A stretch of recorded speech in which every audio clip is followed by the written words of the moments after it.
Hi students, చాలా కాలం తర్వాత video చేస్తున్నాను అనుకుంటా. సో ఎంతకాలం వీడియోలు చేయనందుకు సారీ.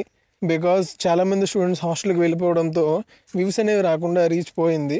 సో ఇప్పుడు మళ్ళీ రీచ్ వచ్చే అవకాశం ఉంది. ఎందుకంటే మ్యాక్సిమం మే నెల కాబట్టి అందరికీ సెలవులు ఇస్తారని మళ్ళీ వీడియోలు అయితే స్టార్ట్ చేస్తున్నా. మ్యాక్సిమం ఈ మంత్ అయితే వీడియో లాగో మినిమం రోజుకు ఒక వీడియో చేయడానికి ప్రయత్నిస్తాను. సో ఈరోజు మన టాపిక్ ఏంటంటే ఎంసెట్ అయితే అయిపోయింది కదా, ఇప్పుడు రిజల్ట్ అనేవి ఎప్పుడు వస్తాయని చాలామంది స్టూడెంట్స్ అయితే పర్సనల్గా అడుగుతున్నారు అనమాట. సో వాళ్ళందరికీ క్లారిటీ ఇద్దామని వీడియో అయితే స్టార్ట్ చేశా. సో నెక్స్ట్ నుంచి బీఎస్సీ నర్సింగ్ వీడియోస్ కూడా వస్తాయి, అవి కూడా మిస్ అవ్వద్దు. ఎంపీసీ కోసం కూడా సపరేట్ వీడియోస్ చేస్తాను, వాటిని కూడా మిస్ అవ్వద్దు ఎవరైనా ఎంపీసీ స్టూడెంట్స్ ఈ వీడియో చూస్తుంటే.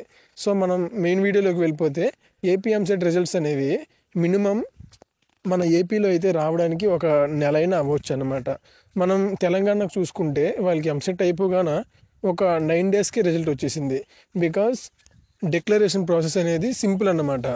బట్ మన ఏపీలో డిక్లరేషన్ ప్రాసెస్ ఎలా ఉంటుందంటే, మన ఏపీ ఎంసెట్లో ఏపీకే కాకుండా తెలంగాణ స్టూడెంట్స్ అండ్ వేరే వేరే రాష్ట్రాల స్టూడెంట్స్ కూడా అవకాశాలు ఇస్తారు కాబట్టి వాళ్ళ ఇంటర్ రిజల్ట్ అండ్ వాళ్ళ ఇంటర్ మార్క్స్ ఏమో మొత్తం కావాలి కాబట్టి ప్రాసెస్ అనేది కొంచెం లేట్ అవుతుంది. సో ఈ డిక్లరేషన్ ప్రాసెస్ వల్లే చాలా లేట్ అవుతుంది అనమాట. మనం లాస్ట్ ఇయర్ చూసుకుంటే మొత్తం 21 డేస్ అయితే పట్టింది రిజల్ట్ రావడానికి. సో ఈ ఇయర్ కూడా మనం అలానే ఎక్స్పెక్ట్ చేయొచ్చు. నెల అయిపోయినా సరే మనం ఆశ్చర్యపోవాల్సిన అవసరం లేదన్నమాట. సో నేను ఈ విషయాన్ని కొంచెం నాకు తెలిసిన ఒక సార్ని అడిగితే వాళ్ళేమన్నారంటే, ఎలా లేదన్నా జూన్ 2nd వీక్లో అయినా లేదా 3rd వీక్ స్టార్టింగ్లో అయినా రిజల్ట్ అయితే వచ్చేస్తుంది. 3rd వీక్ స్టార్టింగ్లో రిజల్ట్ వచ్చేసిన తర్వాత కౌన్సిలింగ్ ప్రాసెస్ ఎలా ఉంటుందని నేను సపరేట్గా వీడియో చేస్తాను, కావాలంటే కామెంట్ చేయండి. కౌన్సిలింగ్ ప్రాసెస్ ఎలా ఉంటుంది, తర్వాత వెబ్ ఆప్షన్స్ ఎలా పెట్టాలి, అవన్నీ కూడా నేను ఇంకా క్లియర్గా వీడియో చేస్తాను మీకు కావాలంటే.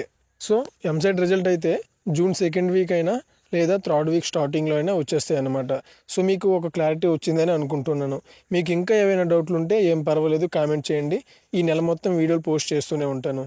Thank you students, have a nice day.